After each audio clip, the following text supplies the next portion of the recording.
നമസ്കാരം. മലയാളി വാർത്തയിലേക്ക് സ്വാഗതം. ഏതെങ്കിലും രീതിയിൽ പാർട്ടിയെ ഒറ്റുകൊടുക്കുന്നവരെ സാധാരണ CPM വിളിക്കുന്നത് കുലംകുത്തികൾ എന്നാണ്. 51 വെട്ടുവെട്ടി ക്രൂരമായി കൊലപ്പെടുത്തിയ TP ചന്ദ്രശേഖരനെ വരെ അങ്ങനെയാണ് ഇപ്പോഴും വിശേഷിപ്പിക്കുന്നത്. അങ്ങനെയെങ്കിൽ കമ്പനി തുടങ്ങാൻ പാർട്ടി ആസ്ഥാനമായ AKG സെന്ററിലെ വിലാസം നൽകി മാസപ്പടി വാങ്ങിയ വീണ വിജയനെയും മുഖ്യമന്ത്രി പിണറായി വിജയനെയും എന്ത് വിളിക്കും? CPMന്റെ ചരിത്രത്തിൽ ആരും കാണിക്കാത്ത അനീതിയാണ് ഇവർ ചെയ്തിരിക്കുന്നത്. മാസപ്പടി സംബന്ധിച്ച് രജിസ്ട്രാർ ഓഫ് കമ്പനീസ് 2021 മുതൽ വീണ വിജയനോട് വിവരങ്ങൾ ചോദിച്ചിരുന്നു. മറുപടി തൃപ്തികരമല്ലാത്തതിനെ തുടർന്ന് വീണ്ടും ചോദ്യങ്ങൾ ചോദിക്കുകയും അവസാനം നേരിട്ട് വിളിപ്പിച്ച് കാര്യങ്ങൾ അന്വേഷിക്കുകയും ചെയ്തു. ഇക്കാര്യങ്ങൾ കർണാടക ഹൈക്കോടതിയെ വീണ നൽകിയ ഹർജിയിൽ പറയുന്നുണ്ട്. ആദായ നികുതി വകുപ്പ് ഇന്ററിം സെറ്റിൽമെന്റ് ബോർഡിന്റെ ഉത്തരവ് വന്നപ്പോൾ വീണയെ കേൾക്കാതെയാണ് നടപടികൾ ഉണ്ടായതെന്ന് CPM സംസ്ഥാന സെക്രട്ടേറിയറ്റ് പത്രക്കുറിപ്പ് ഇറക്കി. അപ്പോൾ വീണയാണോ CPM ആണോ പൊതുജനത്തെ പറ്റിച്ചത്? ഒന്നുകിൽ വീണ നേതാക്കളെ മുഴുവനും കബളിപ്പിച്ചു, അല്ലെങ്കിൽ CPM വീണയുടെ കമ്പനിയുടെ വഴിവിട്ട ഇടപാടുകൾക്ക് ഓശാന പാടി. രണ്ടും CPMനോടും ഈ പ്രസ്ഥാനത്തെ വിശ്വസിച്ച് കൂടെ നിൽക്കുന്ന ലക്ഷക്കണക്കിന് അണികളോടും ചെയ്ത ക്രൂരമായ ചതിയാണ്. ക്ഷേമ പെൻഷൻ കിട്ടാതെയും സപ്ലൈകോയിൽ സാധനങ്ങൾ കിട്ടാതെയും ലൈഫ് മിഷൻ അടക്കമുള്ള പല പദ്ധതികളും നിശ്ചലമാക്കിയും സാധാരണക്കാരോട് സർക്കാർ അനീതി കാട്ടുമ്പോഴും അണികളിൽ ഭൂരിഭാഗവും CPMനൊപ്പം നിന്നിരുന്നു. എന്നാൽ ഇനി നേതാക്കളുടെ ക്യാപ്സ്യൂളുകൾ ദഹിക്കില്ലെന്ന് കർണാടക ഹൈക്കോടതി വിധി വ്യക്തമാക്കുന്നു. വീണയുടെ കമ്പനിക്കെതിരായ ആരോപണങ്ങളിൽ കഴമ്പുണ്ടെന്നും അന്വേഷണം തടയില്ലെന്നുമാണ് കോടതി വ്യക്തമാക്കിയത്. അതോടെ serious fraud investigation office AKG സെന്ററിലും കയറിയിറങ്ങുന്ന അവസ്ഥ സംജാതമായേക്കും. ലോക്സഭാ തെരഞ്ഞെടുപ്പ് അടുത്തിരിക്കെ ജനങ്ങൾക്ക് മുന്നിലല്ല അണികളെ കാര്യം പറഞ്ഞ് മനസ്സിലാക്കാൻ CPM മുട്ടിലിഴയേണ്ട അവസ്ഥയിലാകും.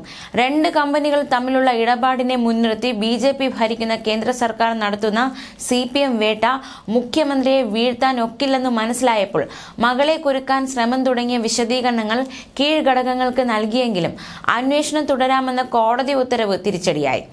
തീയില്ലാതെ പുകയുണ്ടാകില്ലല്ലോ എന്ന പഴഞ്ചൊല്ല് മാതിരി എന്തെങ്കിലും കാര്യമില്ലാതെ കോടതി അന്വേഷണം നടത്താമെന്ന് പറയില്ലല്ലോ എന്നാണ് അണികളും പ്രവർത്തകരും ഇപ്പോൾ ചോദിക്കുന്നത്. ബംഗാളിലും ത്രിപുരയിലും CPMന് തരി പോലും പ്രതീക്ഷയില്ലാത്തതിനാൽ ലോക്സഭാ തെരഞ്ഞെടുപ്പിലെ ഏക ആശ്രയം കേരളമാണ്. അവിടെ മുഖ്യന്റെ മകൾ മുടിപ്പിക്കാൻ ഇറങ്ങിയിരിക്കുന്നു. കേന്ദ്ര നേതൃത്വത്തിന് ഇത് വലിയ തലവേദനയായിരിക്കുകയാണ്. 2019 ലോക്സഭാ തെരഞ്ഞെടുപ്പിൽ ശബരിമല യുവതി പ്രവേശനവുമായി ബന്ധപ്പെട്ട പ്രക്ഷോഭങ്ങളെ തുടർന്ന് 20ൽ 19 സീറ്റിലും LDF പരാജയപ്പെട്ടിരുന്നു.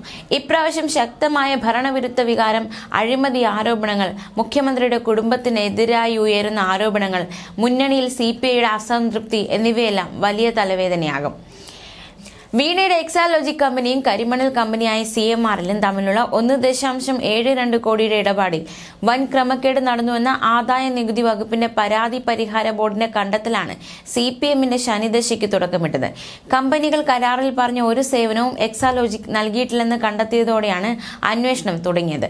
മകളുടെ ഭാഗം കേൾക്കാതെയാണ് റിപ്പോർട്ട് തയ്യാറാക്കിയതെന്നാണ് മുഖ്യമന്ത്രിയും CPMും പ്രതികരിച്ചത്. രജിസ്ട്രാർ ഓഫ് കമ്പനീസ് കൂടി വിഷയത്തിൽ അന്വേഷണം പ്രഖ്യാപിച്ചതോടെ അച്ഛനും മകളും അഗ്നികുണ്ഡത്തിലായി. നിരന്തരം ആവശ്യപ്പെട്ടിട്ടും ആവശ്യമായ രേഖകൾ വീണയുടെ കമ്പനി നൽകിയില്ല എന്നായിരുന്നു രജിസ്ട്രാർ ഓഫ് കമ്പനീസ് റിപ്പോർട്ടിൽ പറഞ്ഞത്. ഇതിനു പിന്നാലെ ഷോൺ ജോർജ് ഹൈക്കോടതിയെ സമീപിച്ചതോടെ സീരിയസ് ഫ്രോഡ് ഇൻവെസ്റ്റിഗേഷൻ ഓഫീസ് അന്വേഷണം തുടങ്ങി. അതോടെ പിണറായിക്കും മകൾക്കും ഇരിക്കപ്പുറതിയില്ലാതെയായി. CMRലും ആ കമ്പനിയിലെ രണ്ടാമത്തെ വലിയ ഓഹരി പങ്കാളിയുമായ പൊതുമേഖലാ സ്ഥാപനം KSIDCയിലും SFIO പ്രാഥമിക പരിശോധനകൾ നടത്തി. അതോടെ അടുത്തത് താനാണെന്ന് വീണയ്ക്ക് വ്യക്തമായി. അങ്ങനെ SFIO അന്വേഷണം റദ്ദാക്കാൻ KSIDC ഹൈക്കോടതിയെ സമീപിച്ചെങ്കിലും കാര്യങ്ങൾ അത്ര ശുഭകരമായിരുന്നില്ല. എക്സാലോജിക്കിന്റെ ഡയറക്ടറായ വീണയെയും ചോദ്യം ചെയ്യുമെന്ന് ഉറപ്പായതോടെ കമ്പനി കർണാടക ഹൈക്കോടതിയെ സമീപിച്ചു. അവിടെയും പവനായി ശവമാകുന്നതാണ് കണ്ടത്. വീണ കമ്പനി തുടങ്ങിയത് ബാംഗ്ലൂരിലായിരുന്നെങ്കിലും രജിസ്ട്രേഷൻ AKG സെന്ററിന്റെ അഡ്രസ് ഉപയോഗിച്ചാണ്.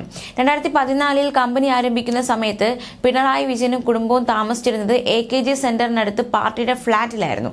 അവിടുത്തെ വിലാസം ഉപയോഗിക്കാതെ പാർട്ടി ആസ്ഥാനത്തിന്റെ വിലാസമാണ് വീണ ഉപയോഗിച്ചത്. ഇക്കാര്യം ചില CPM നേതാക്കൾ അറിഞ്ഞിരുന്നതായി സംശയമുണ്ട്.